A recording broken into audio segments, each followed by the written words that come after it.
السلام علیکم ورحمۃ اللہ تعالی وبرکاتہ۔ وعلیکم السلام ورحمۃ اللہ وبرکاتہ۔ میرا معمولی زندگی ہے کہ میں جب بیان کرتا ہوں تو میں قبرستان میں بیان کرنے کا عادی نہیں بلکہ زندہ نبی کے زندہ غلاموں میں تقریر کرنے کا عادی ہوں۔ سبحان اللہ۔ آج آپ نے ثابت کرنا ہے کہ ہمارا نبی زندہ اور ہم نبی کے ماننے والے، ہم غلام بھی زندہ۔ تو آج ثابت کرنا اور یقین مانیں آپ، پچھلے 2 دنوں سے میں سفر میں ہوں اور ابھی بھی جاوید بھائی کی اور عارف بھائی کی کال آئی تھی تو اس وقت میں سفر میں تھا، اور جیسے وہ پیارے اسلامی بھائی مقیم بھائی کیا نام ہے ان کا، یہ گاڑی لے کے گئے تو بس میں گاڑی سے اترا ہی تھا، گوالیر سے مسجد پہنچا تھا، بس میں نے کپڑے چینج کیے، منہ دھوا اور آپ لوگوں کی بارگاہ میں، آپ لوگوں کی محبت میں آ گیا۔ 2 دن سفر میں تھکاوٹ ہے، بس 10 منٹ کے لیے، زیادہ نہیں، ٹھیک ہے، موالگی کے ساتھ 10 منٹ کے لیے آپ مجھے برداشت کریں، اس کے بعد پھر صلاۃ والسلام اور فاتحہ خوانی کرتے ہیں۔ تو میرا معمولی زندگی ہے کہ جب نعت پڑھتا ہوں، جب میں بیان کرتا ہوں تو نعت کے چند اشعار ضرور پڑھتا ہوں، کیونکہ جب غلامان مصطفیٰ کا جب حاشیہ نبی کی بارگاہ میں پیش کیا جائے تو کہیں نہ کہیں کونے میں اس غلام کا نام نہیں لکھا ہوا موجود ہے، کیونکہ جو سرکار کو یاد کرتا ہے، سرکار علیہ الصلوۃ والسلام ارشاد فرماتے ہیں کہ اللہ رب العزت نے میری قبر منور پر ایک فرشتہ ایسے مقرر کیا ہے کہ جو دنیا کے کسی بھی کونے میں بندہ ہو، چاہے مشرق میں ہو، مغرب میں ہو، شمال میں ہو، جنوب میں ہو، جب بندہ یاد کرتا ہے تو وہ فرشتہ اس کا نام اور اس کے باپ کا نام میری بارگاہ میں پیش کرتا ہے۔ تو آج اس عقیدت سے بیٹھیے کہ جہاں ذکر حبیب ہوتا ہے خود خدا بھی قریب ہوتا ہے، اور ان کی محافل میں بیٹھنے والا شخص بڑا خوش نصیب ہوتا ہے۔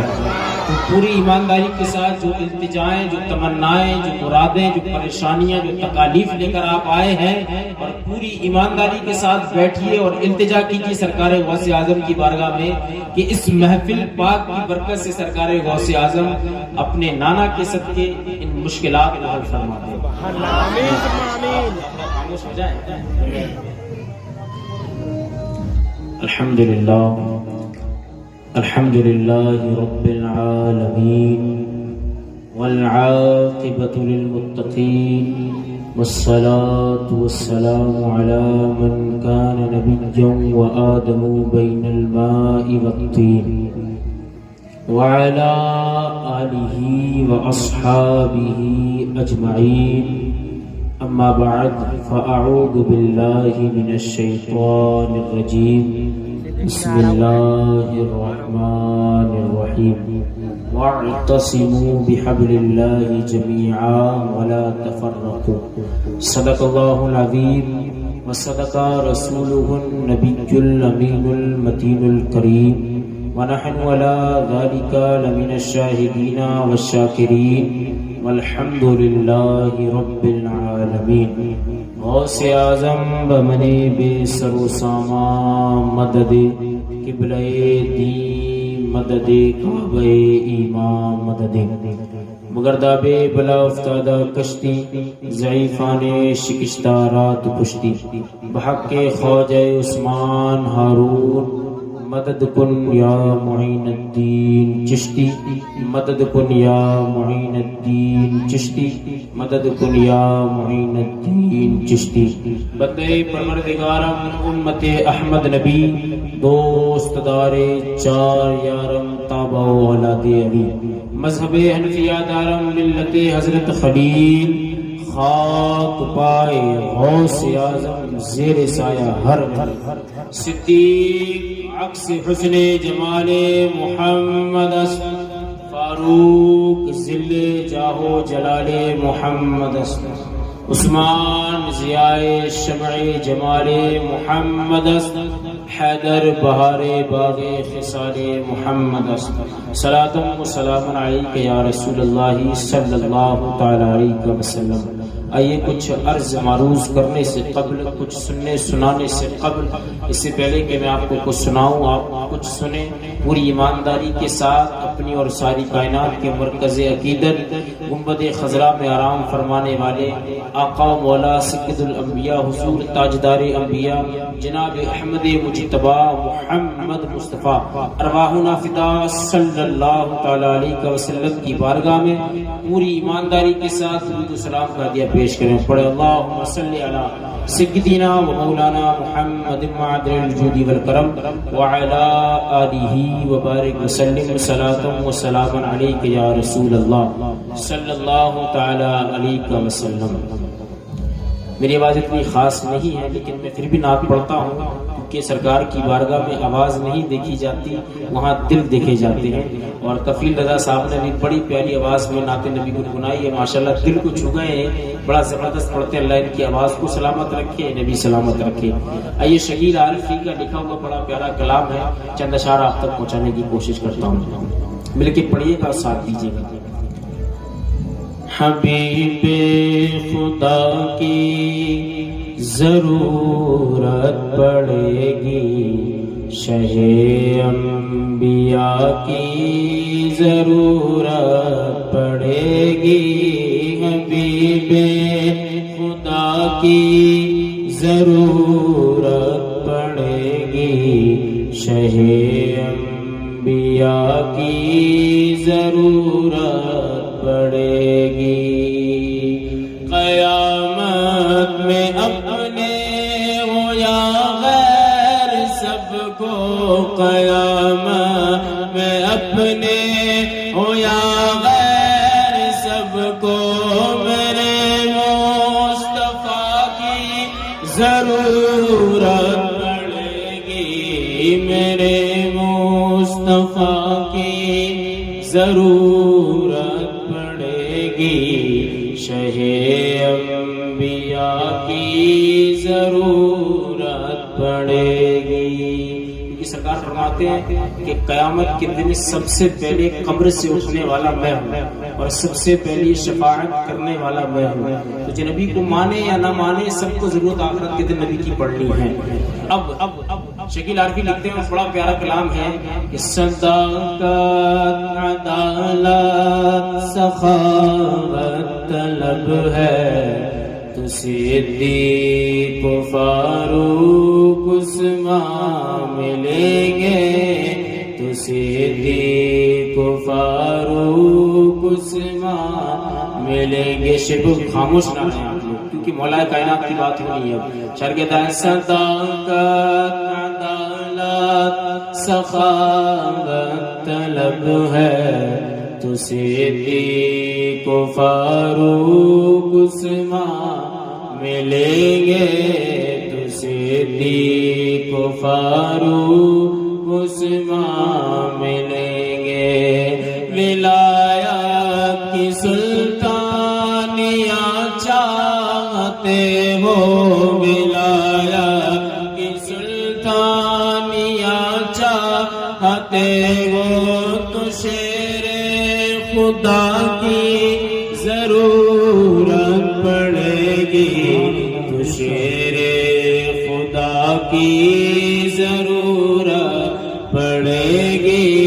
حبیب خدا کی ضرورت پڑے گی، سبحان اللہ انبیاء کی ضرورت پڑے گی. اور آخری شعر امام پاک کی بارگاہ میں، امام پاک کی بارگاہ میں آخری شعر. انہی کی بدولت بہار حرم ہے، انہی کی بدولت زندہ نمازیں، انہی کی بدولت بہار حرم ہے، انہی کی بدولت ہے زندہ نمازیں. اس شعر کے آخر میں بیچ سے کھڑے ہو کر آپ اپنی محبت کا اور اپنے عشق کا تقاضا پیش کریں اور کھڑے ہو کر نعرہ لگائیے گا اس کے شعر کے آخر میں. شاعر کہتا ہے انہی کی بدولت بہار حرم ہے، انہی کی بدولت زندہ نماز بدولت بہار حرم ہے، انہی کی بدولت ہے زندہ نمازیں، بغیر ان کے سجدے نہ مقبول ہوں گے، بغیر ان کے نہ سجدے مقبول ہوں گے، تو شہ کربلا کی ضرورت پڑے گی۔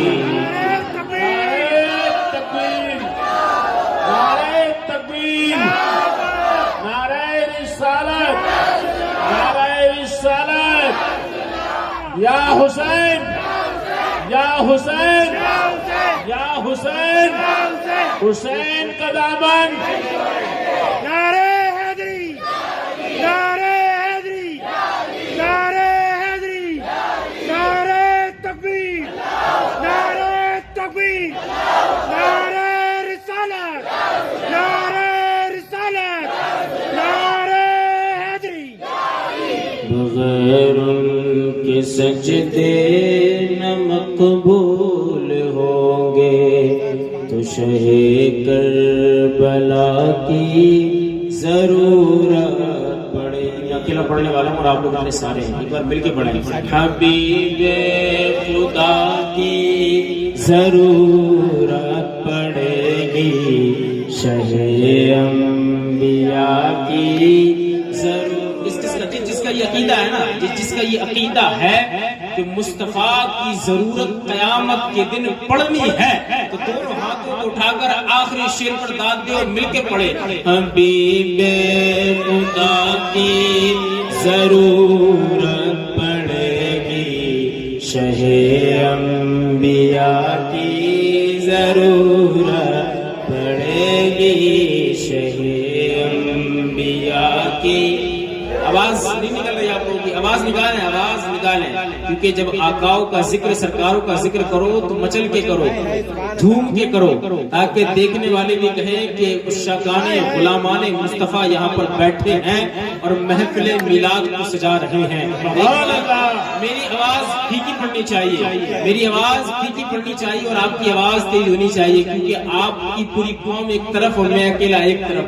ساتھ مل کے پڑھیے۔ حبیب خدا کی ضرورت پڑے گی، شہ انبیاء کی ضرورت پڑے گی، شہ انبیاء کی ضرورت پڑے گی، بغیر ان کے سجدے نہ مقبول ہوں گے، تو شہ کربلا کی ضرورت پڑے گی، تو شہ کربلا کی ضرورت پڑے گی۔ اللہم صلی علی سیدنا مولانا محمد معدن الجود والکرم وعلی آلہ وبارک وسلم، صلاۃ و سلام علیک یا رسول اللہ صلی اللہ تعالی علیہ وسلم۔ ہمارے ایک اصول ہے کہ ہم لوگ تھوڑے کیوں نہ ہوں لیکن کبھی کبھار 72 کا لشکر لاکھوں پر جیتتا ہے، لاکھوں پر غلبہ پاتا ہے۔ کبھی میدان بدر میں 313 کا لشکر لاکھوں پر بھاری ہوتا ہے، تو یہ غم نہ کریں بیٹھ کر کہ ہم تھوڑے ہیں، تھوڑے نہیں ہیں، تھوڑے نہیں ہیں۔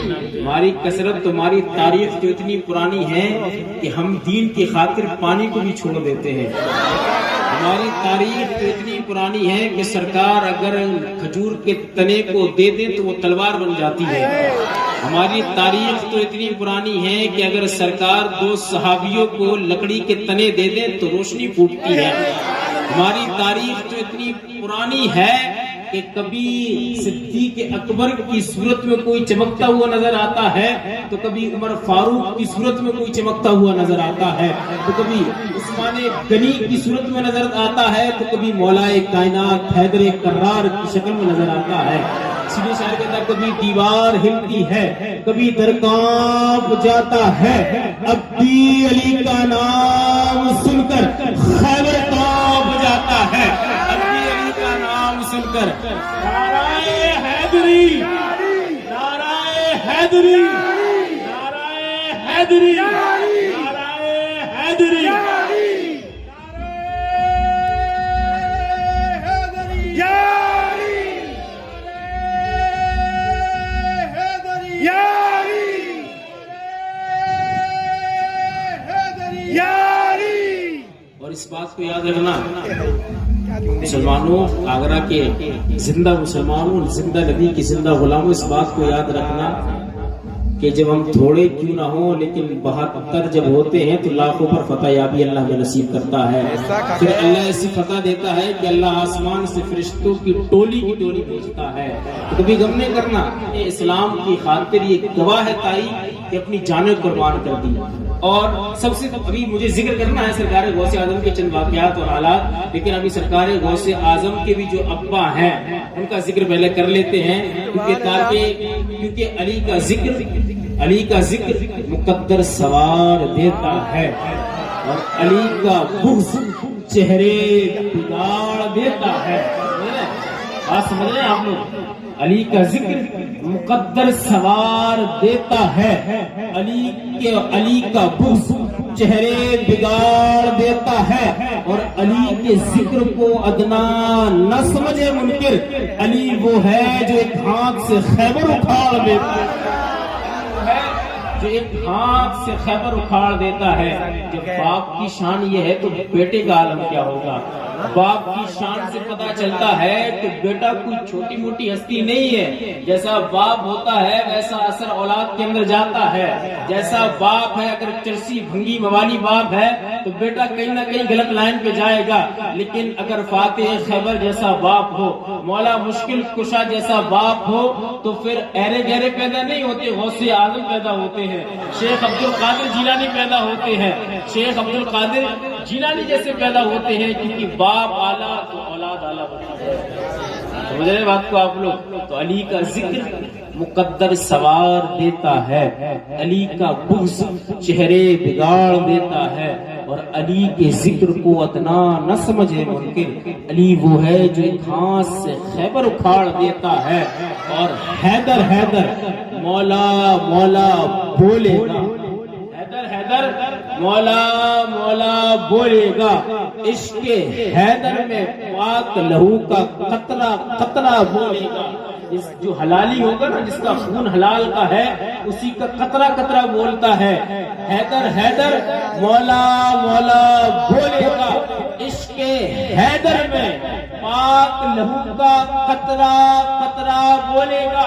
اور ہوتی ہے ایمان کی دشمن بغض علی کی بیماری، ہوتی ہے ایمان کی دشمن بغض علی کی بیماری، جس کو یہ بیماری ہو الٹا سیدھا بولے گا، جس کو یہ بیماری ہو الٹا سیدھا بولے گا۔ نعرہ حیدری، نعرہ حیدری، نعرہ حیدری۔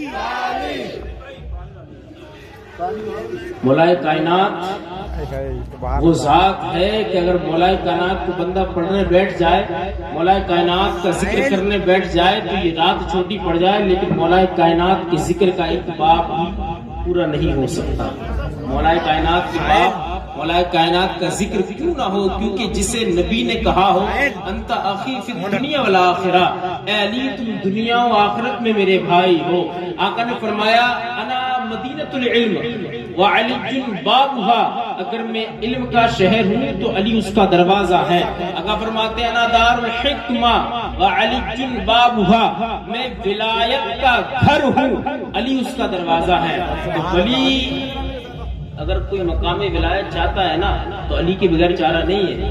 علی کیونکہ جب تک دروازے والا جو دربان ہے وہ گیٹ کھولے گا نہیں، دروازہ کھلے گا نہیں، دروازہ نہیں کھلے گا تو اندر بندہ کیسے داخل ہو جائے گا؟ بندہ کیسے داخل ہو جائے گا؟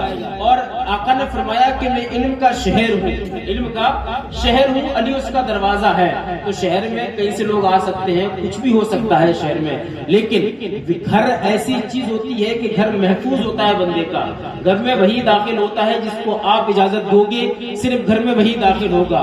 تو اسی لیے جو بیماری ہے اور جو بغض علی کی بیماری ہے، علم جو ہے وہ علی کے دشمنوں کو بھی ملتا ہے، لیکن ولایت صرف اسی کو ملتی ہے جو علی کا وفادار ہوتا ہے، ولایت اسی کو ملتی ہے جو وفادار ہوتا ہے. اور مجھے آج عنوان قطب الاقطاب شیوخ الشیوخ شیخ عبد القادر جیلانی علیہ الرحمہ کے حالات پر واقعات پر کچھ روشنی ڈالنی ہے. تو انشاءاللہ چند واقعات اپنے موضوع کی طرف آتا ہوں. محترم ابھی میں نے جس آیت کریمہ کی تلاوت کا شرف حاصل کیا, اللہ کریم قرآن کریم میں ارشاد فرماتا ہے وَاعْتَصِمُوا بِحَبْلِ اللَّهِ جَمِيعًا, اور اللہ کی رسی کو مضبوطی سے تھام لو. اللہ کی رسی کو توجہ ہے, آپ لوگوں کی توجہ ہے, اللہ کی رسی کو مضبوطی سے تھام لو. ولا تفرقوا, اور فرقہ پرستی گروپ بندی نہ کرو. اللہ کی رسی کو تھام لو. اب تفسیر جب ہم کھولتے ہیں تو سیدنا عبداللہ ابن عباس رضی اللہ تعالی عنہ, اب یہ تفسیر جب ہم نے تفسیر کی کتاب کو کھولا, کھولنے کے بعد پڑھا, عبداللہ ابن عباس رضی اللہ تعالیٰ عنہ فرماتے ہیں کہ میں نبی کریم صلی اللہ علیہ وسلم کی بارگاہ میں حاضر ہوا اور نبی سے پوچھا یا رسول اللہ علیہ الصلوۃ والسلام, یہ اللہ کی رسی ہے کیا؟ یہ اللہ کی رسی ہے کیا؟ تو قربان جاؤ مسلمانوں, میرے آقا ارشاد فرماتے ہیں اللہ کی رسی میں, اللہ کی رسی کون؟ مصطفیٰ کریم صلی اللہ تعالی علیہ وآلہ وسلم. اللہ فرماتا ہے کہ رب کی رسی کو مضبوطی سے پکڑ لو, رب کی رسی کو مضبوطی سے تھام لو. ولا تفرقوا, اور گروپ بندی نہ کرو, فرقہ پرستی نہ کرو. اور ایک بات بتا دوں, اسلام میں فرقہ پرستی نہیں ہے, اسلام میں گروپ بندی نہیں ہے, نہ نسبندی ہے, دیوبندی تو بالکل بھی نہیں ہے. اسلام میں دیوبندی تو بالکل بھی نہیں ہے. تو جتنے اچل کے ہیں ادھر ادھر سے اگر پھلان کے اگر کود کے آ گئے ہیں تو ان کی باتوں پر دھیان نہیں دینا ہے, بالکل بھی نہیں دینا ہے. رب کی بات, رب کے بعد جو ہے مرتبہ وہ صلی اللہ کا ہے. بس ہمارے نزدیک یہ ہے کہ بات از خدا بزرگ تو ہی قصہ مختصر. بس سرکار علیہ الصلوۃ والسلام کون ہے؟ رب کی رسی ہے. اس وقت نازل ہوئی جب نبی کریم صلی اللہ علیہ وسلم مدینہ طیبہ تشریف لائے. بڑا توجہ کے ساتھ یہ چھوٹا سا واقعہ ہے, سماعت فرمائیے گا. نبی کریم صلی اللہ علیہ وسلم جب ہجرت کر کے مکے سے مدینہ تشریف لائے, قیام پذیر ہوئے, تو انصار اور مہاجر, انصار ان صحابہ کو کہتے ہیں جو مدینہ طیبہ میں پہلے سے مقیم تھے, اور مہاجر ان صحابہ کو کہتے ہیں جو مکے سے اپنے اہل و عیال کو چھوڑ کر, گھر بار کو چھوڑ کر نبی کی بارگاہ میں حاضر ہو گئے. نبی کی ایک آواز پر فدا کا امی و ابی یا رسول اللہ کہتے ہوئے نبی کی بارگاہ میں حاضر ہو گئے. اپنی جان, اپنا مال, اپنی عزت, اپنی آبرو سب نبی کے قدموں پر قربان کر دی اور مدینہ طیبہ ہجرت کر لی. اب جب مدینہ طیبہ انصار تو پہلے سے موجود تھے, جب مہاجرین نے ہجرت کی, مہاجر صحابہ جب پہنچنے کے بعد تو قبیلے مدینہ طیبہ میں صرف اور صرف دو قبیلے تھے, قبیلہ خزرج اور قبیلہ اوس. قبیلہ خزرج اور قبیلہ اوس کے علاوہ ایک تیسرا قبیلہ تھا, وہ یہودیوں کا قبیلہ تھا. اب یہودی نے یہ چاہا کہ جب کبھی دونوں قبیلوں کی صلح آپس میں ہو گئی ہے, ہونے کے بعد یہ دونوں مسلمان ہو گئے ہیں, اب انہوں نے چاہا کہ مہاجر صحابہ کے درمیان اور انصار صحابہ کے درمیان کیا ڈال دی جائے؟ جدائی کی ڈال دی جائے. ایک جلسہ کیا یہودیوں نے, ایک محفل سجائی, اور ان کی محفل میں, ان کی میٹنگ میں, اسمبلی سمجھ لو اسے, میٹنگ میں بات طے پائی کہ ان کے درمیان فرقہ پرستی کر دو, فرقہ پرستی کر دو, آپس میں ان کو بانٹ دو, تاکہ یہ بڑھیں گے تو یہ مضبوط نہیں بلکہ کمزور ہو جائیں گے. اب سرکار صلی اللہ علیہ وسلم کو جب یہ بات پتہ چلی, کیونکہ اس کان لالے کرامت کے لاکھوں سلام, سرکار علیہ الصلوۃ والسلام کی سماعت کا عالم یہ ہے کہ سرکار علیہ الصلوۃ والسلام ہر چیز کو سنتے ہیں, کیونکہ اللہ کی عطا سے اللہ رب العزت نے سرکار کو ہر چیز کا علم عطا کر دیا. اللہ نے اپنے محبوب کو ہر چیز کا علم عطا کر دیا. سرکار کو جب بات پتہ چلی کہ اچھا ایسا ہے کہ لوگ گروپ بندی کر رہے ہیں, لوگ یہ چاہ رہے ہیں کہ انصار اور مہاجر کے درمیان جدائی کی پیدا کر دی جائے, فرقہ پرستی پیدا کر دی جائے, ان دونوں کو جدا کر دیا جائے. سرکار علیہ الصلوۃ والسلام نے ایک مجلس سجائی, ایک محفل سجائی, اور سجانے کے بعد تمام صحابہ کو, جو انصار صحابہ تھے اور جو مہاجر صحابہ تھے, سب کو سرکار نے جمع کیا. جمع کرنے کے بعد آقا نعمت صلی اللہ تعالی علیہ وآلہ وسلم نے ارشاد فرمایا کہ فلاں تم اور تم بھائی بھائی, ایک انصار میں سے لیا, ایک مہاجر میں سے لیا, اور ان دونوں کو بھائی بنا دیا. اور جب یہ اعلان ہوا, اعلان کے بعد حضرت مولا کائنات مشکل کشا کرم اللہ تعالی وجہ کریم کو آقا نعمت صلی اللہ علیہ وسلم نے مدینہ طیبہ کے گھروں کی طرف روانہ کر دیا کہ آپ جاؤ گھروں پر دیکھو، کیونکہ وہاں پر عورتیں ہیں، کہیں ایسا نہ ہو کہ کوئی انہیں نقصان پہنچا دے۔ اب جب مولا کائنات واپس آتے ہیں اور یہاں پر سب ایک دوسرے کے بھائی بھائی ہو جاتے ہیں تو مولا کائنات کہتے ہیں یا رسول اللہ علیہ الصلوۃ والسلام۔ ایک شخص حاضر ہوتا ہے، یا رسول اللہ علیہ الصلوۃ والسلام، مولا کائنات بڑے اداس ہیں، بڑے غمگین ہیں۔ آقا فرماتے ہیں آخرکار وجہ کیا ہے؟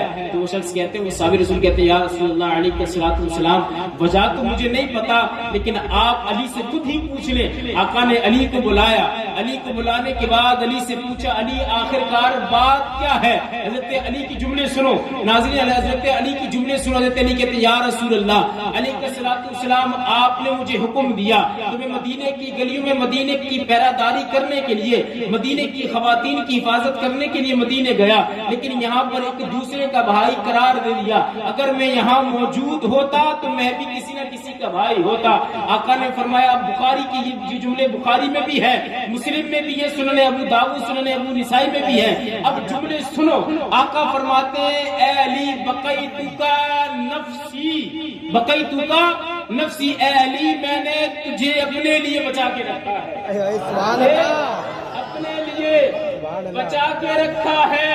تو پتا کیا چلا؟ آقا نے فرمایا انت اخی فی الدنیا والآخرہ، اے علی یہ لوگ بھائی بھائی تو ہے، ان کو بھائی بنا دیا، لیکن تو میرا ایسا بھائی ہے، تو دنیا میں بھی میرا بھائی ہے اور آخرت میں بھی میرا بھائی ہے۔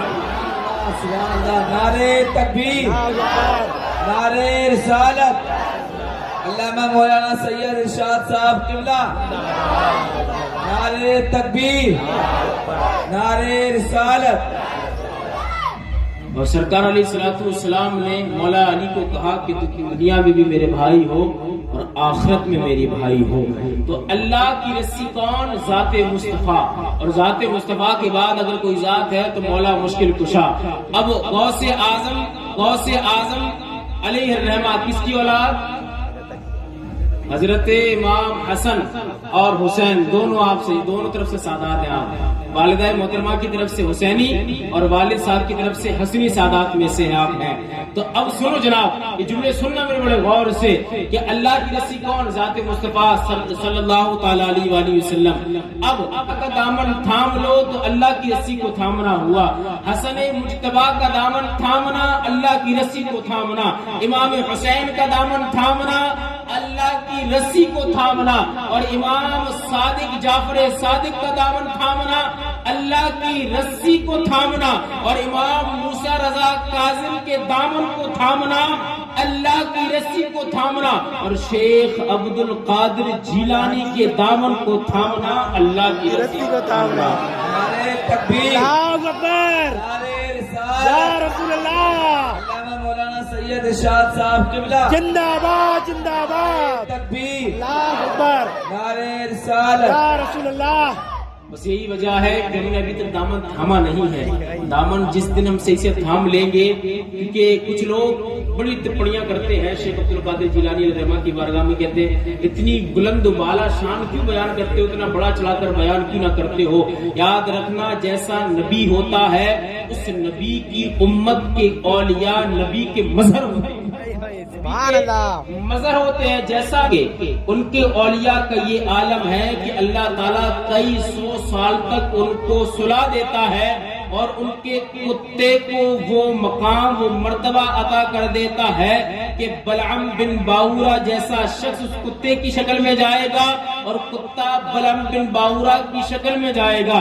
جب موسیٰ عیسیٰ نبی ہے تو نبی کے امت کے اولیاء کا یہ عالم ہے اور حضرت عیسیٰ کی کوئی اولاد نہیں ہے، تو اب سوچو جو امت محبوب میں ہو اور مصطفیٰ کی آل میں سے ہو تو اس غوث کا عالم کیا ہوگا؟ سبحان اللہ، اس شیخ عبد القادر جیلانی کا عالم کیا ہوگا؟ اور شیخ عبد القادر جیلانی علیہ الرحمہ کا دامن تھامے رکھو۔ اور کچھ لوگ ابھی تک دامن تھامتے نہیں ہیں، دامن تھاما نہیں، کچھ لوگ بیعت نہیں ہوتے ہیں، کہتے نہیں یہ سب ڈھکوسلے بازیاں، پیری مریدی کرنا، بیعت نہیں ہوتے۔ تو یاد رکھو، آپ سے پہلے ایک بڈھا گزرا ہے، 60 سال کا بڈھا۔ اب آخری واقعہ میں بس عرض کر رہا ہوں، اس کے بعد بیان اختتام۔ اب سنو شیخ عبد القادر جیلانی علیہ الرحمہ کی شان۔ ایک بزرگ تھا، 60 سال اس کی عمر ہو گئی، وہ جس محفل میں جاتا تو وہ یہ دیکھتا کہ کس پیر کی طرف مجھے قید کرنی ہے. دیکھا کہ پیر صاحب آ رہے ہیں, اسٹیج پہ چڑھ رہے ہیں, چڑھتے وقت سیدھے پیر میں پہلے پیر ڈالنا چاہیے تھا, چپل میں الٹے پیر میں پیر ڈال دیا. نہیں یار یہ پیر نہیں ہے, اس میں تو نہیں کرنا. ٹھیک ہے, اسٹیج پہ بیٹھے تھے پیر صاحب, 3 سانس میں پانی پینے چاہیے تھا لیکن پانی نہیں پیا. 3 سانس نہیں یہ پیر صاحب نہیں ہو سکتے. ٹھیک ہے, ایسے کرتے کرتے 60 سال گزر گئی اس کی. اب اس کی بیوی بھی مرید, بچے بھی مرید, میں ٹھلا یہ بچا سٹے آ گیا تھا, بڑھاپے میں سٹے آ گیا تھا, کیونکہ سنت کا ہے نا کچھ نوٹ رکھا تھا. اسی لیے ہر چیز میں وہ سنت کر کے نہیں یہ پیر نہیں ہو سکتے, پیر نہیں ہو سکتے. ایک رات جب تھکا آ رہا پیر کو ڈھونڈتے ہوئے گھر پہنچا تو بیوی نے کہا کہ میاں کچھ ملا, پیر صاحب ملے کہ نہیں ملے؟ بولے نہیں پیر تو نہیں ملے, جسے ڈھونڈنے جاتے ہیں کسی کے اندر کچھ نہ کچھ خامیاں نکل آتی ہے, کوئی سنت کو ادا نہیں کرتا تو کوئی کچھ ادا نہیں کرتا ہے. یاد رکھنا سب سے بڑی کرامت پیر کی یہ ہے کہ وہ شریعت پر کتنا عمل کرتا ہے. اگر شریعت کا پابند ہے تو سینے سے لگا لو, شریعت کا پابند نہیں ہے تو لات مار کے باہر. شریعت پر کتنا عمل کرتا ہے, شریعت سب سے پہلی بات ہے شریعت. کیونکہ آج چرسی موالی بھنگی بیٹھے ہوئے ہیں, سگریٹوں کے کش لگ رہے ہیں, ٹھیک ہے, اور ڈھونگ بازی ہو رہی ہے, اور ہماری قوم دھڑلے سے ان کے پاس جا رہی ہے اور اپنے ایمان سے ہاتھ دھو بیٹھ رہی ہے. تو ایسوں کے ورگے یہ سنیت نہیں ہے. یہ لوگ جو بیٹھے ہوئے لمبے 10 فٹ کے بال رکھ کے, ٹھیک ہے, لگے دم مٹے گم دنیا کبابے کھاوے ہم والا حساب ہے ان کا. ٹھیک ہے, لگے دم مٹے گم دنیا کبابے کھاوے ہم والا حساب ہے. تو شریعت کا النگھن کر رہے ہیں. یار تم چرسی موالی کو بھی بیٹی نہیں دیتے تو خدا اپنی ولایت دیتے گا کسی چرسی موالی بھائی کو؟ سوچنے والی بات ہے کہ نہیں ہے. جو بندہ شریعت کو النگھن کر رہا ہو, شریعت پر عمل نہ کر, پیر کہتے ہیں کس کو؟ پیر, ڈیفینیشن آف پیر, پیر کہتے ہیں کس کو؟ پیر کہ اپنے باپ کی پیروی کرانے والا نہیں جناب. پیر کہتے ہیں اس کو جو پیروی کرائے دین مصطفیٰ کی. اب جو خود دین مصطفیٰ پر عمل نہیں کر رہا تو وہ خاک پیروی کرائے گا دوسروں کو, خاک پیروی کرائے گا. وہ خود بھی عمل نہیں کر رہا, تلمبے میں بال رکھنا, ٹھیک ہے, اور وہ قبالی ہوں کہ وہ ڈانس کرنا, وہ جناب وہ رشک کر رہے ہیں, رشک جھوم رہے ہیں, ٹھیک ہے, وہ سگریٹیں پی رہے ہیں, کچ لگا رہے ہیں, ڈی مار کے وہ لوگوں کو بلا رہے ہیں, اور لوگ ہمارے کو بھاگے چلے پیر صاحب بابا بابا کر کے لوگ پہنچ رہے. تو ایسوں کا دامن نہیں تھامنا ہے, ایسوں کا دامن نہیں تھانا. بہرحال بزرگ جو تھے وہ 60 سال کے ہو چکے تھے, پہنچے بیوی کے پاس. اب ایک رات بیوی نے کہا دیکھو جس کا کوئی پیر نہیں ہوتا نا اس کا شیطان بھی ہوتا ہے. تو وہ بیوی سے بولتا ہے بیگم ابھی تو میری زندگی بہت پڑی ہے, ابھی تو زندگی بہت پڑی ہے. تو بیگم کہتی ہے میاں زندگی کا کوئی بھروسہ نہیں ہے, زندگی کا. سمجھ رہے بات کو؟ آپ بات سمجھ میں آ رہی ہے؟ اگر سمجھ میں آ رہی ہے تو سبحان اللہ بولتے ہیں. تو بیوی کہتی ہے زندگی کا کوئی بھروسہ نہیں ہے. اب میاں کی یہ بات, حالانکہ میاں باشرہ تھا, نمازی پریزی آدمی تھا, میاں کی بات دماغ میں پہنچی, بات تو صحیح ہے, زندگی کا بھروسہ نہیں ہے, اور جس کا کوئی پیر نہیں اس کا شیطان پیر. اب کرے تو کرے کیا, رات بھر نہیں سویا, کہیں ایسا نہ موت آ جائے, رات بھر نہیں سویا, موت آ جائے, پیر کے مر جاؤ. اب بیوی نے یہ جملہ بول دیا تھا کہ دیکھو ہم تو پیر صاحب سے مرید ہیں, تو قیامت کے دن ہم تو اپنے پیر کا دامن تھام کے آگے جائیں گے. اب تمہارا کوئی پیر نہیں ہے تو تم شیطان کا دامن تھام کے آگے جانا. اب اس کے دل میں بکواس تو روز کرتی تھی بیوی, بولی کہ آج قاعدے کی بات کی ہے بیگم نے آج پتے کی بات اور قاعدے کی بات کی ہے. اب اس نے کیا کرا, رات میں نیند نہیں آئی, رات بھر نیند نہیں آئی. اب رات کا جب آخری پہر تھا اس نے اپنی پگڑی اٹھائی, پگڑی باندھی, باندھنے کے بعد وضو کیا, نماز پڑھی, نوافل ادا کی, تہجد کی نماز پڑھی, اور پڑھنے کے بعد شہر میں نکل گئی. اور نکلنے کے بعد اب شہر کا جو دروازہ ہوتا ہے, پہلے دروازے بنتے تھے راجہ مہاراجا کے ٹائم میں, شہر میں داخل ہونے کے گیٹ ہوتے تھے, دروازے ہوتے تھے, جیسا کہ اپنے آگرہ میں ایک دلی گیٹ بھی ہے, نام سنا ہوا آپ لوگوں نے. تو ایسے ہی ملا کے شہر کے دروازے بیٹھ گیا, اور اس نے رب سے وعدہ کیا اللہ اب جو سب سے پہلے اس دروازے سے داخل ہوگا میں اس سے مرید ہو جاؤں گا. اب وہ چاہے وہ کیسا بھی ہو, اب جو سب سے پہلے اس دروازے سے داخل ہوگا صاحب میں اس سے مرید ہو جاؤں گا. اب اس نے وعدہ تو کر لیا رب سے. اتفاق دیکھو ڈاکو کی جماعت آ رہی تھی, زور سے نہ ہنسیں, بس خالی مسکرائیں, مسکرانا سنت ہے. اب اتفاق ایسا کہ ڈاکو کی جماعت آ رہی تھی. اب ڈاکو کی جماعت کا جو صرف سالار تھا ڈاکو کا. اچھا ایک بات اور عرض کروں, پہلے جو ڈاکو ہوتے تھے نا, جسے اب ہمارے تو جب کوئی چور ہے تو شکل سے دکھ جاتا ہے کہ چور ہے, چپکا ہے, شکل ایسی شکل بتا دیتی ہے. لیکن پہلے کے ڈاکو اتنے شاطر ہوتے تھے کہ اسلامی چولا, پگڑی بھی سر پہ ہے, داڑھی بھی ہے, انسان پہچان نہیں پاتا تھا. ٹھیک ہے, اب ڈاکو کا جو سردار تھا وہ سب سے آگے آ گیا. اب جیسے اس نے دیکھا کہ وہ ڈاکو کی جماعت داخل ہو رہی ہے اندر, اسے اپنا وعدہ یاد آیا. اس نے وعدہ کیا تھا رب سے کہ اللہ جو سب سے پہلے اس دروازے سے داخل ہوگا مجھ سے مرید ہوگا. اب یہ جا کے ڈاکو قدم پڑ گیا, پیر صاحب پیر صاحب پیر صاحب. اب ڈاکو چونکے پیر صاحب یار ہم ڈکیتی ڈالنے آئے شہر میں. پیر صاحب بھائی کہاں سے پڑ گئے تم آ کے؟ لوگ دن میں چڑھاتے تم رات میں چڑھا رکھی ہے. کہہ رہا ہے ڈاکو کہہ رہا ہے لوگ دن میں چڑھاتے تم رات میں چڑھا رکھی ہے, کیا مسئلہ ہے؟ بولے میں ڈکیتی ڈالنے جا رہا ہوں, کچھ بھی ہو آپ کیسے بھی ہو. اب ڈکیت کہتا ہے کہ اللہ کے بندے مجھے چھوڑ دے کہ تم بڑھاپے میں سٹ جائے. نہیں چھوڑیں گے نہیں جب تک آپ مجھے بیعت نہیں کریں گے. اب وہ ڈاکو جو تھا کہتا یا اللہ یہ بلا کہاں سے پیچھے پڑ گئی, میں خود گناہگار چوری ڈکیتی کرنے کے ارادے سے آیا, اب یہ میرے قدموں پہ پڑ گیا, جب تک بیعت نہیں کروں گا چھوڑوں گا نہیں. اب یہ جو ڈاکو تھا یہ کہتا ہے بھائی میں کوئی پیر نہیں ہوں, میں کچھ نہیں ہوں, میں ڈاکو ہوں, میں ڈکیتی ڈالنے جا رہا ہوں. میں سب اپنی خصوصیت گنا دیتا ہے کہ میں چور ہوں, چکا ڈاکو ہوں, مرڈر کرتا ہوں, آتنکوادی ہوں, سب کہہ دیتا ہے. لیکن یہ دامن نہیں چھوڑا. بولے نہیں. بولے اب تو اور زور سے پکڑ لیتا ہے. جیسی وہ برائی کرتا ہے نا ڈاکو, ایسی برائی کرتا ہے کہ میں چور ہوں, چکا ہوں, تو اب جو بندہ تھا جو چچا تھے 60 سال کے اور زور سے پکڑ لیتے. بولے اب زور سے کیوں پکڑا؟ بولے جتنے پیر آتے ہیں اسٹیج پر بیٹھتے ہیں یا تو خود کی تعریف خود سے کرتے ہیں یا کسی سے کرواتے ہیں. اب تو نے اپنی برائی کری ہے تو ہو نہ ہو صحیح رفبر یہی ہے, تو ہی صحیح ہے. اب چپک گیا. بولے چھوڑوں گا نہیں. بولے چھوڑو. اب ڈاکو نے ایک ہیلا لگایا کہ ایک کام کرتے ہیں, ٹھیک ہے. ڈاکو نے اپنا دماغ چلایا, چلانے کے بعد بولے اچھا ٹھیک ہے میں مرید کرتا ہوں, لیکن سب سے پہلے بات سنو, ٹھیک ہے تو میرا مرید میں تیرا پیر. بولے ٹھیک. تو سب سے پہلی بات پیر کا حکم ماننا کیا ضروری ہے.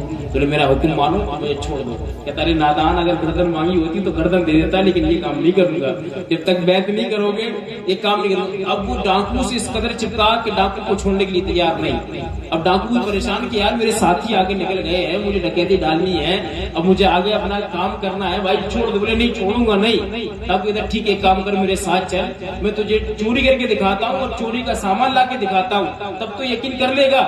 بولے ہاں تب یقین کر لیں گے. بولے تب بھی میں آپ سے بیعت لوں گا. چوری کا سامان لے آئے. بولے اگر چوری کا سامان لا کے دکھاؤں گا اس کے بعد میں تجھے بیعت کروں گا. ٹھیک ہے. اب پہنچتے یہ بھی ساتھ میں ہے. ساتھ میں ہونے کے بعد بولے دیکھو یہ گھر ہے, اس گھر سے روزانہ لنگر لگتا ہے, بڑا امیر قریب کبیر کا گھر ہے, بڑا لنگر لٹتا ہے, اس گھر میں ڈکیتی ڈالنے جا رہا ہوں. اب جیسے ہی وہ چور اندر گھستا ہے تو اس سے کہتا ہے بھائی یہیں بیٹھ جا, تو باہر بیٹھ جا, کیونکہ میں تو گنہگار ہو ہی رہا ہوں, تم میرے چکر میں کیوں گنہگار ہو رہا ہے, میں تو ڈکیتی ڈالنے آیا ہوں. اب یہ بندہ گھستا ہے, گھسنے کے بعد اب جیسے کمرے میں گھستا ہے تو گھٹا ٹوپ اندھیرا, بالکل اندھیرا, کچھ دکھ ہی نہیں رہا. اب یہاں ہاتھ مارتا ہے تو لوٹا, یہاں ہاتھ مارا تو مسلح, تھوڑا اور ہاتھ مارا تو جا نماز کی چوکی, ٹھیک ہے جس پالکی بولتے ہیں جس پر نماز پڑھتے ہیں ویسا کی. اب دیکھا تو تھوڑا چراغ جل رہا اور دیکھا کہ شیخ عبد القادر جیلانی نماز ادا فرما رہے ہیں. اب ڈاکو نے جیسے یہ دیکھا تو تھر تھر کانپنے لگا, اور تھر تھر کانپنے کے بعد پالکی کے نیچے گھس جاتا ہے, جس کے اوپر آپ نماز ادا فرما رہے تھے شیخ عبد القادر جیلانی رحمہ, اس کے نیچے گھس جاتا ہے. گھسنے کے بعد اب یہ وہیں گھس جاتا ہے. اب اتنے میں ان کی آمد ہوتی ہے خواجہ خضر علیہ السلام کی. حضرت خضر آتے کہتے ہیں شیخ عبد القادر فلاں ملک میں فلاں صوبے میں وہاں کے ابدال کا انتقال ہو چکا ہے, اب جلدی فیصلہ کرو کہ کس کو ابدال بنانا ہے, کس کو ابدال بنانا ہے. اب شیخ عبد القادر جیلانی کیا فرماتے سنو. شیخ عبد القادر جی فرماتے ہیں کہ کہیں مشرق میں جانے کی ضرورت نہیں, مغرب میں جانے کی ضرورت نہیں.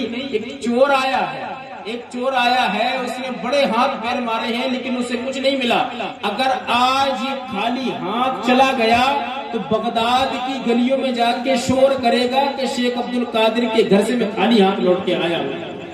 اب اتنا کہنا تھا تو شیخ عبد القادر جیلانی علیہ الرحمہ اس کو بلاتے ہیں, بلانے کے بعد اپنے پاس بٹھاتے ہیں اور مقام ولایت اس سے نواز دیتے ہیں. اب جیسی مقام ولایت اس کو نوازتے ہیں, اب نہ اسے چوری کا دھیان, نہ دنیا کا دھیان, نہ بیوی بچوں کا دھیان, نہ کسی کا دھیان. 3 دن تک شیخ عبد القادر جیلانی بڑے پیر صاحب غوث پاک علیہ الرحمہ اپنی بارگاہ میں اس کو رکھتے ہیں. رکھنے کے بعد اس کو اپنا خرقہ خلافت دیتے ہیں, اپنا امامہ دیتے ہیں, اور دینے کے بعد اس کو روانہ کر دیتے ہیں. اور کہتے ہیں کہ روانہ ہونے سے پہلے 3 دن سے تیرا مرید باہر بیٹھا ہوا ہے, 3 دن سے بڑا انتظار کر رہا ہے, سب سے پہلے جا کے اس کو بیعت کر, اور بیعت کرنے کے بعد دکھا دے اس کو جو میں نے تجھے عطا کیا ہے وہ سب کچھ تو اسے دکھا دے, اور دکھا کر اسے بیعت کر لے. یہ شیخ عبد القادر جیلانی.